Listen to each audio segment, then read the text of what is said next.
So Cindy and I are at the beach. We went for a walk, and we came back, and as I said, I don't know why these birds are all up in our stuff.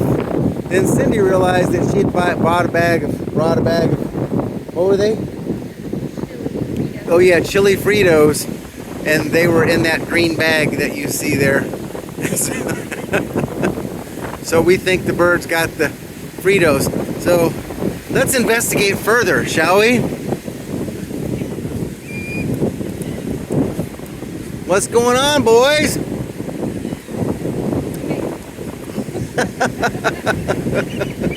And yes, it looks like some enterprising bird. No, they just ripped it right open at the side. There you go. We've been attacked by birds, and they're just waiting. Look, they're just waiting for us to move so they can come back.